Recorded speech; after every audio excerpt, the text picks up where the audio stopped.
La yanalallah, tidak akan sampai kepada Allah, luhumuha wala dima'uha, daging kita maupun darah korban kita. Bukan daging kambing, bukan darah kambing atau sapi yang sampai kepada Allah. Allah tidak perlu makanan daging dan darah. Walakin yanalullah at-taqwa minkum, tetapi yang akan sampai kepada Allah adalah takwanya kita, taatnya kita, berikhtiarnya untuk mewujudkan agama di dalam diri kita menjadi praktek. Salatan tunjina biha min jami'il ahwali wal afat. Ya Allah, sampaikanlah salawat pujian kami, salam hormat kami kepada Nabi Muhammad sallallahu alaihi wasallam, yang dengan salawat itu Engkau selamatkan kami dari segala kerusakan dan kehancuran. Wa taqdilana biha jami'al hajat, dengan salawat itu Engkau penuhi segala hajat dan keperluan kami. Wa tutahhiruna biha min jami'is sayyi'at, dengan salawat itu pula Engkau sucikan kami dari segala kesalahan. Wa tarfa'una biha indaka 'alad darajat, dengan salawat itu Engkau angkat derajat kami. Wa tuballighuna biha aqsal ghayati min jami'il khairati fil hayati wa ba'dal mamat, dengan salawat itu Engkau sampaikan kami pada segala tujuan dan cita-cita yang terjauh sekalipun, yang terbaik untuk dunia dan akhirat kami.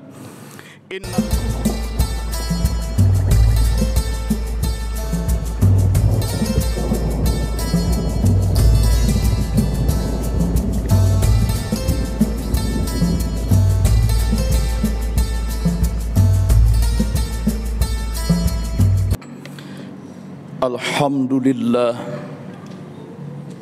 innal hamdalillah nahmaduhu wa nasta'inuhu wa nastaghfiruh wa na'udzu billahi min syururi anfusina wa min sayyiati a'malina. May yahdihillahu fala mudilla lahu wa may yudlil fala hadiyalah. Asyhadu an la ilaha illallah wahdahu la syarika lah wa asyhadu anna Muhammadan abduhu wa rasuluhu la nabiyya ba'dah. Allahumma salli wa sallim wa barik alaihi. Allahumma ighfir lana wa liwalidina wa li jami'il muslimina wal muslimat wal mu'minina wal mu'minat al ahya'i minhum wal amwat.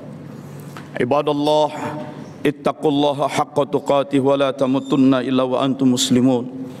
Qala Allah Ta'ala fil Qur'anil Karim, a'udzu billahi minasy syaithanir rajim. Wa anna hadza sirati mustaqima fattabi'uhu wa la tattabi'us subula fatafarraqu bikum an sabilihi dzalikum wasaqum bihi la'allakum tattaqun. Amma ba'du. Hadirin jamaah salat Jumat yang berbahagia, tanggal 9 Juni hari ini dan insyaallah 29 Juni Idul Adha, berarti 20 hari lagi. Boleh jadi akan ada yang Idul Adhanya tanggal 28 Juni. Tidak apa-apa, karena itu hanya terjadi perbedaan penafsiran terhadap nas ayat-ayat dan hadis-hadis. Yang penting bumi itu bulat, satu putaran bumi itu 24 jam. Jadi jangan terjadi perbedaan solat Id itu lebih dari 24 jam. Yaitu satu putaran bumi. Di dalam rukun Islam, nomor 1 adalah syahadatain, keyakinan kita kepada Allah dan Muhammad Rasulullah sallallahu alaihi wasallam. Nomor 2, keyakinan kepada Allah itu dibuktikan dengan taat melakukan solat. Nomor 3, dari taat kepada Allah, yakin kepada Allah, taat kepada Allah. Nomor 3, dibuktikan dengan zakat. Zakat itu adalah ibadah harta yang ditujukan kepada sesama manusia. Jadi kalau rukun imannya ke atas, vertikal kepada Allah, solatnya vertikal kepada Allah, dan itu sifatnya spiritual. Tapi di rukun yang ketiga, sifatnya material, fisik, kebendaan, dan horizontal terhadap sesama manusia. Tetapi yang namanya manusia untuk mengeluarkan harta untuk berbagi, godaannya berat. Ada hawa nafsu untuk pelit dan serakah, Juga ada setan yang menakut-nakuti kemiskinan. Bayar zakat kok besar sekali, nanti anakmu perlu sekolah bagaimana? Maka ada rukun Islam yang keempat, yaitu puasa. Puasa adalah latihan menekan gejolak hawa nafsu, menekan hasrat kematerian, kebendaan, keduniawian. Puasa adalah junnah, benteng bagi manusia supaya tidak kerasukan, tidak dimasuki oleh setan. Puasa itu untuk melemahkan hawa nafsu, untuk membentengi diri dari iblis, untuk menarik manusia tidak terlalu materialistik, tapi lebih menarik, lebih tertarik pada yang spiritual. Itu yang nomor 4, puasa. Supaya di nomor 3-nya itu lebih mudah dia mengeluarkan harta bendanya, zakatnya. Dan di rukun Islam kelima, maka ibadah itu dalam bentuk totalitas gerakan fisik. Gerakan fisik.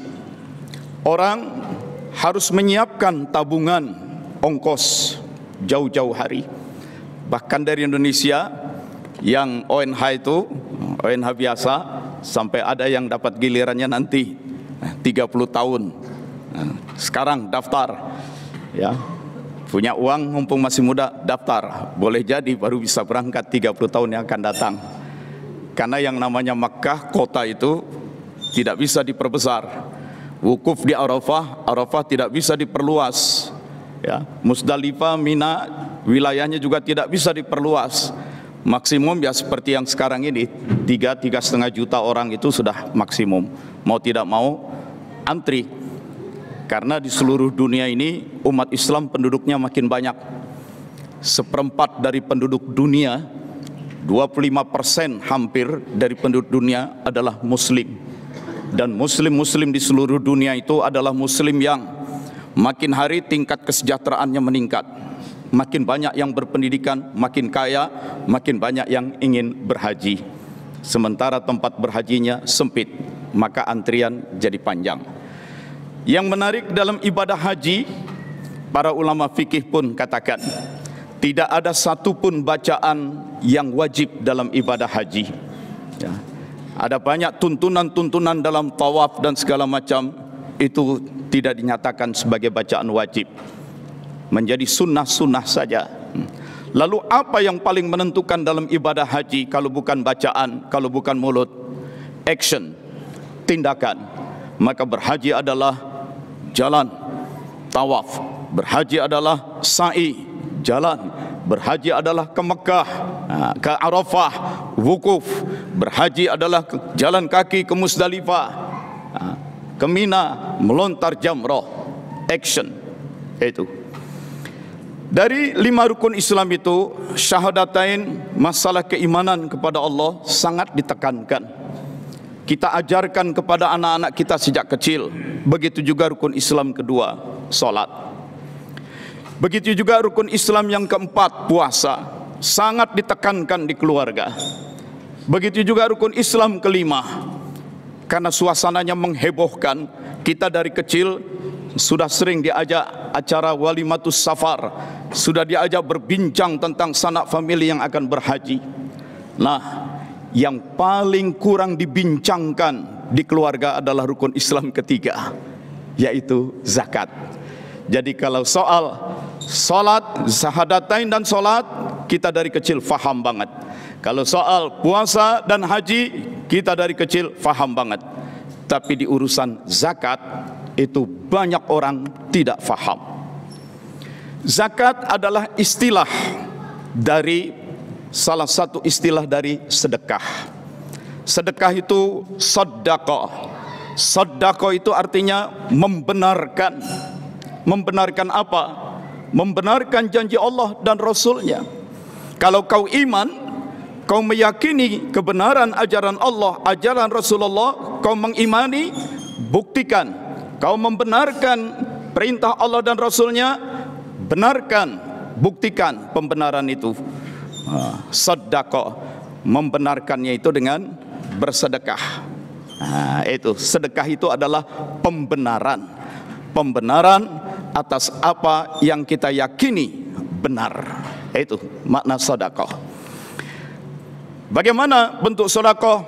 Macam-macam. Sedekah secara benda, sedekah bisa secara ilmu.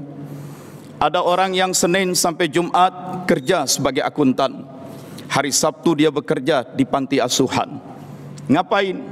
Sebagai akuntan dia beresin akuntansi, pembukuan keuangan, dia bersedekah dengan ilmunya. Ada yang sudah pensiun, tapi tiap pagi dia datang ke masjid, dia menyapu, membersihkan kamar mandi, mengepel, dengan itu dia berkeringat. Untuk apa?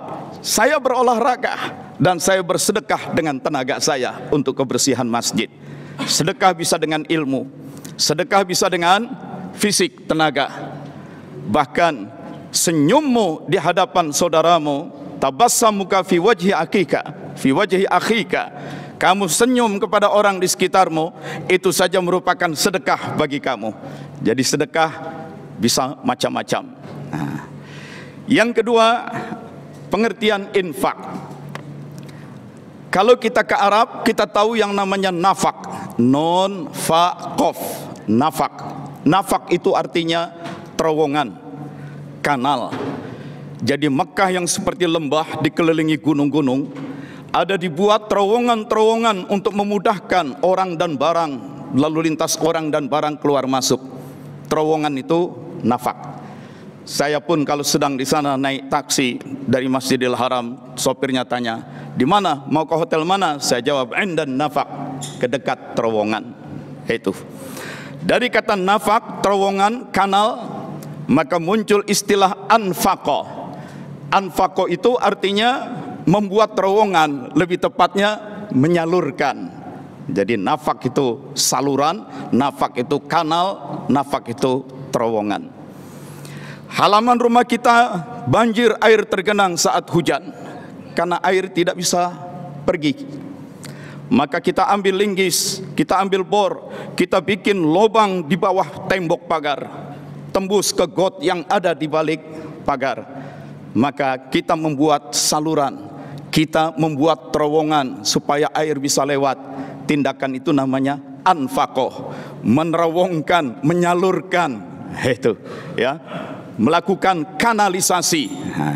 Jadi infak pada dasarnya adalah menyalurkan, memberikan, kanalisasi. Lalu apa bedanya infak dengan sedekah? Sedekah adalah pembenaran atas iman kita, apa yang kita yakini, dan itu dibuktikan dengan mengeluarkan harta. Sedangkan infak adalah mengeluarkan harta, menyalurkan harta. Bedanya, di dalam Quran kata-kata infak selalu dikaitkan dengan benda. Walladzina atau yunfikuna fi amwalihim, yunfikuna amwalahum fi sabilillah, yunfikuna amwalahum. Kata-kata infak selalu dikaitkan dengan harta benda. Itu. Apakah infak adalah sedekah? Iya. Kenapa orang mau mengeluarkan harta? Susah payah harta dicari, lalu diberikan kepada orang lain. Karena dia membenarkan, dia sedekah. Maka tindakan membelanjakan harta, menyalurkan harta disebut sedekah, pembenaran. Tapi pembenaran yang berupa harta disebut juga infak. Kalau sedekah boleh dengan ilmu, sedekah boleh dengan tenaga, sedekah boleh dengan tersenyum. Tapi kalau infak hanya dengan harta, tidak bisa berinfak dengan senyum. Nah, ini. Jadi bedanya sedekah dengan infak.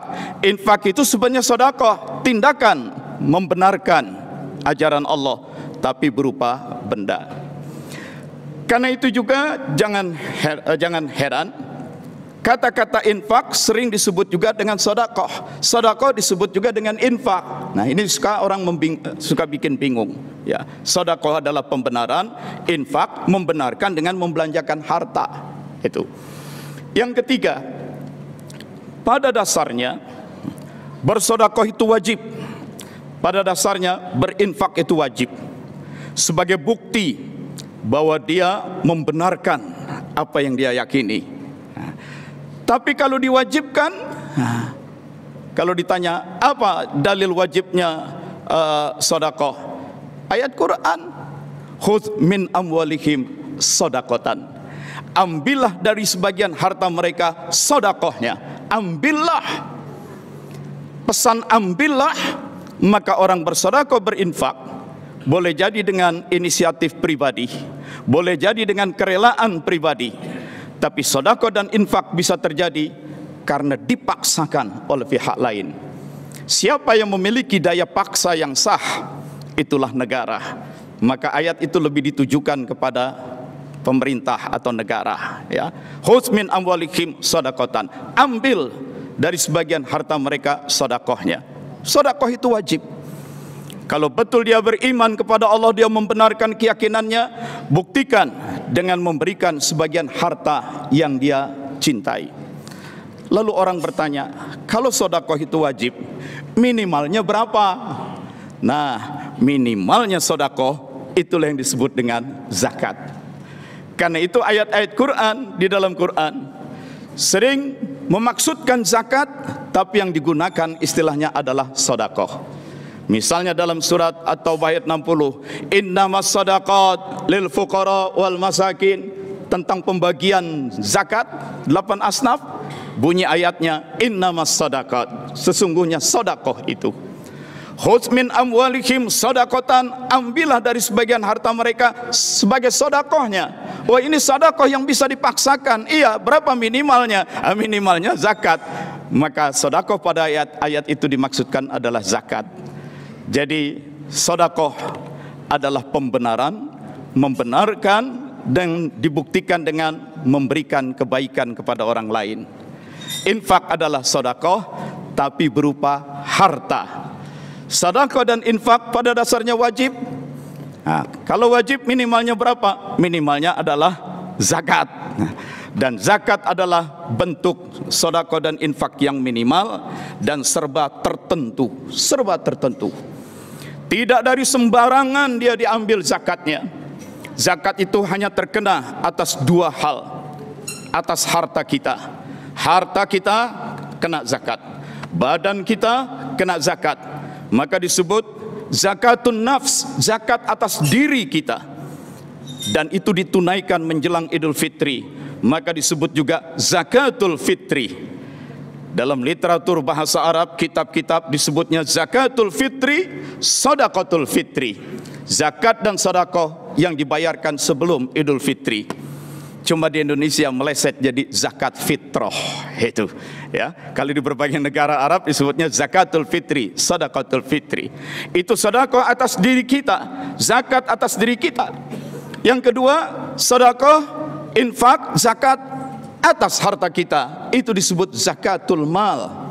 Dan ini yang banyak orang tidak tahu.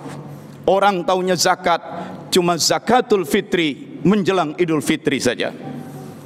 Ramadan kemarin dan di dalam kebanyakan musim Ramadan, saya ceramah di berbagai masjid tarawih, sering saya tes. Tunjuk tangan yang jawab. Siapa yang mau jawab dengan cepat, nanti saya beri hadiah. Saya bilang begitu. Apa pertanyaannya? Sebutkan. Zakat adalah rukun Islam nomor berapa? Pada tunjuk tangan. Nomor 4. 4. Kenapa 4? Syahadatain, salat, puasa, zakat. Salah. Zakat itu tidak dikaitkan dengan puasa. Aqimis shalah wa atuz zakat. Tegakkan salat, tunaikan zakat. Zakat itu nomor 3, bukan nomor 4. Ya kan kita puasa Ramadan dulu Pak, baru bayar zakat. Anda terjebak oleh zakatul fitri saja. Tidak, zakat sebenarnya tidak terkait langsung dengan puasa. Zakat itu dikaitkannya dengan solat. Sekitar 27 ayat Quran kaitannya solat, zakat, zakat, solat. Itu. Nah, jadi sedekah, infak, zakat. Zakat itu tertentu, ya, waktunya tertentu, kadarnya, tarifnya tertentu, ya, sasarannya hanya untuk orang-orang tertentu, semua serba tertentu.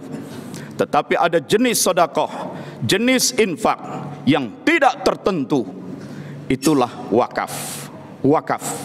Wakaf adalah sedekah, sedekah jariah. sedekah yang terus menggelinding. Wakaf adalah infak. Apa bedanya wakaf dengan zakat? Zakat adalah minimal dan serba tertentu, tetapi wakaf tidak minimal, tidak tertentu. Dia sangat luas, sangat panjang. Umar bin Khattab datang, "Ya Rasulullah, aku mendapatkan memiliki sebidang lahan kurma yang luas di Khaybar. Produknya bagus, tapi terlalu jauh di Khaybar. Aku lebih senang tinggal di Madinah berdekatan dengan engkau. Hidupku sudah cukup di Madinah. Apakah aku jual saja ladang kurma itu? Hasil jualannya aku sedekahkan." Ya, hasil jual duit banyak, sedekah bagus, tapi cuma sekali. Selesai habis sedekahkan, nggak bisa sedekah lagi. Apa kata Nabi? Jangan dijual. Tahan itu kebun kurmamu, tetapi dari hasil panennya kamu bersedekah. Jadi itulah wakaf. Pokoknya jangan rusak, jangan berkurang, tapi dari hasilnya, dari manfaatnya orang bersedekah.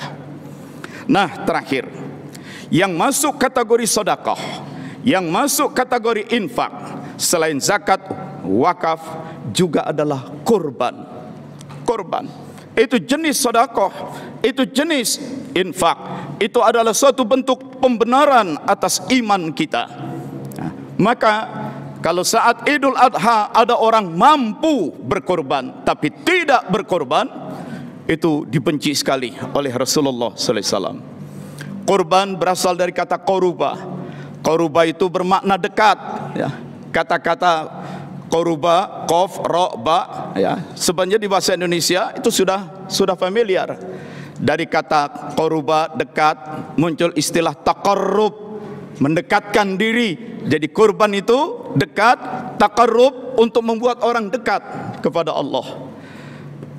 Kalau sudah dekat, maka kita menjadi qarib. Qarib masuk bahasa Indonesia jadi karib. Oh, ini sahabat karib. Ya, kata-kata karib juga dekat dengan akrab. Masuk bahasa Indonesia jadi akrab. Juga korubat masuk bahasa Indonesia jadi kerabat. Jadi kerabat itu orang-orang yang memiliki kedekatan dengan kita. Karena itu korban itu untuk membuktikan bahwa kita ingin mendekat kepada Allah. Berusahalah Anda sedapat mungkin untuk berkorban. Tapi anak saya masih perlu uang untuk sekolah, tapi kos saya, kontrak saya, cicilan motor dan segala macam.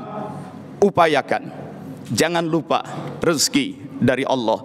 Ketika Anda berkorban, Anda dekat kepada Allah, dan Allah akan memberikan rezeki dari tempat yang tidak terduga-duga. Tapi waktunya mepet, Pak. Boleh nggak kalau tahun depan saja supaya saya sempat menabung? Boleh, bagus.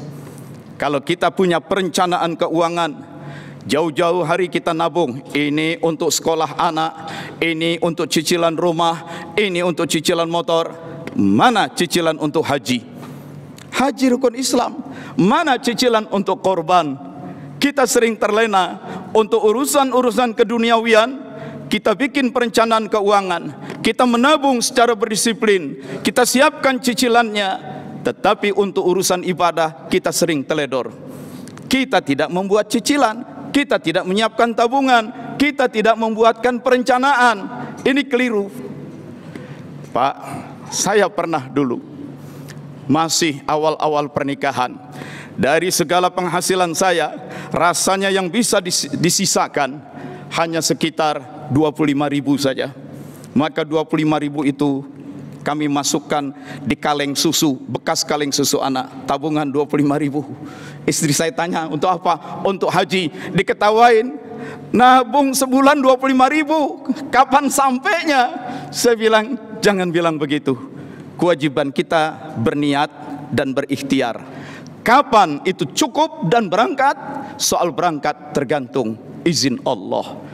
Dan nyatanya belum sampai tabungan mencukupi, izin dan panggilan Allah sudah datang, berangkat berhaji 4 orang.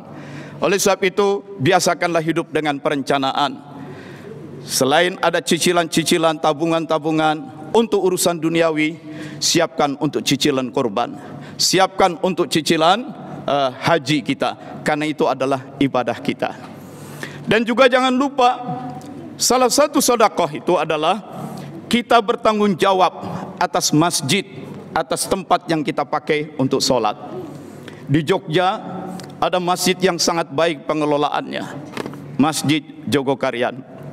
Mula-mula pengurus menghitung, dicatat tanggal 1 yang sholat subuh sekian orang, catat zuhur sekian orang, terus catat sampai 30 hari, bisa ditotal.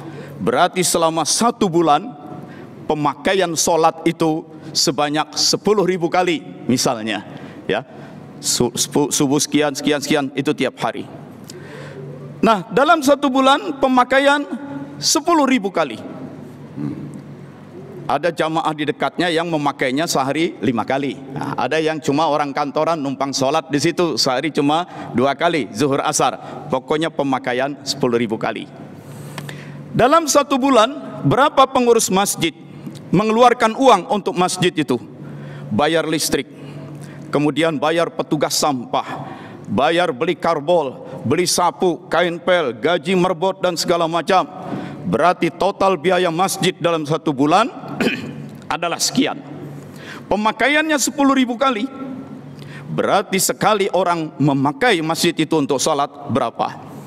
Ternyata orang tiap kali dia sholat, dia berwudu, airnya harus dipompa, pompanya dengan listrik, listriknya harus dibayar, harus dibersihkan. Sekali sholat orang itu memakan biaya 200.000. Lalu diumumkan di suatu masjid, di suatu Jumat, Bapak hitung dalam 1 bulan berapa kali Bapak sholat di sini. Kalau 1 kali sholat Bapak menghabiskan 200.000, 5 kali sholat sehari berarti 1.000, seminggu berarti 7.000. Kalau Jumatan masukin uang kencelengan cuma 2.000, tekor. Bapak menggunakan fasilitas masjid ini dengan biaya 7.000, tapi masukin uang cuma 2.000. Siapa yang mau nutup 5.000-nya? Ini masjid siapa? Yang menggunakan, yang menikmati fasilitasnya siapa? Nah, kalau Bapak tidak mau menambah pas-pasan supaya ngepas 7.000, berarti Bapak sholat nyumbang 2.000, biaya 1 Jumat itu sebenarnya adalah 7.000, 5.000-nya itu disubsidi oleh orang lain. Pahala sholat Bapak di sini nanti akan diambil setara 7.000-nya untuk orang yang nyumbang itu. Oleh sebab itu, coba kita hitung-hitung, tanya kepada pengurus masjid, sebenarnya 1 kali pemakaian sholat oleh 1 orang berapa biayanya? Hitung listriknya, hitung semuanya. Kalau kita terlalu sedikit memberikan sumbangan ke masjid itu, berarti ibadah sholat kita itu pahalanya tekor, tidak menutupi biaya pemakaian fasilitas masjid untuk sholat kita. Oh, masa sih sholat harus bayar? Nah, bukan harus bayar, manfaatnya buat Anda, pakai sendiri. Ini masjid milik Allah, masjidnya milik Allah, tapi diaturnya, dipeliharanya oleh kita. Oleh sebab itu, mari biasakan memberikan sedekah kepada masjid, infak, zakat, jangan terlalu sedikit.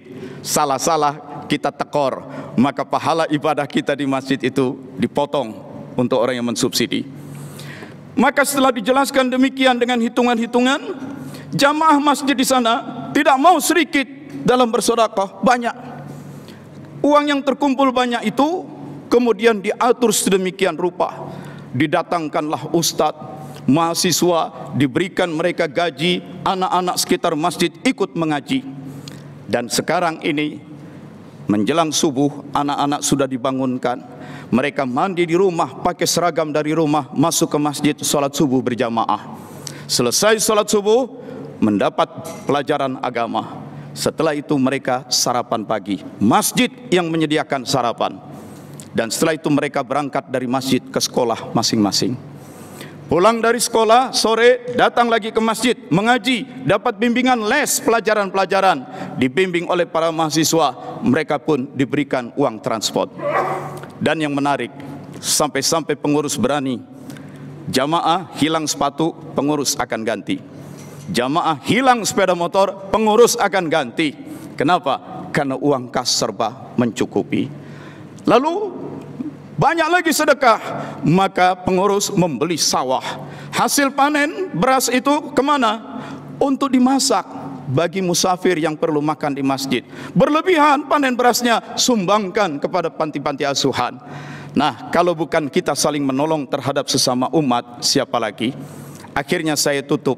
Mari, masih ada kesempatan untuk nabung-nabung. Mudah-mudahan Allah cukupkan rezeki kita semua. Kita mampu berkorban sebelum Idul Adha.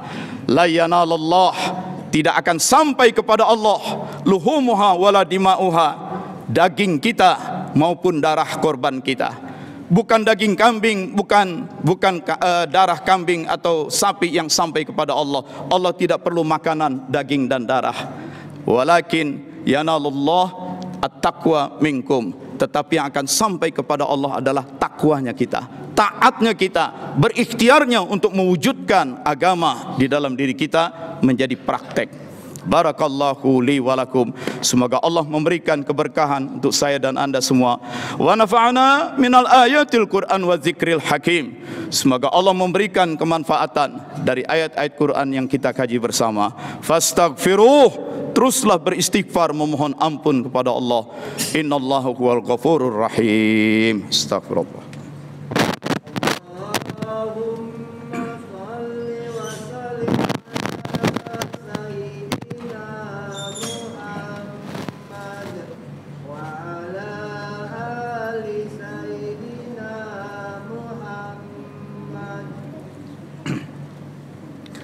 Alhamdulillah, assalatu wassalamu ala rasulillah wa ala alihi wa sahbihi ajma'in.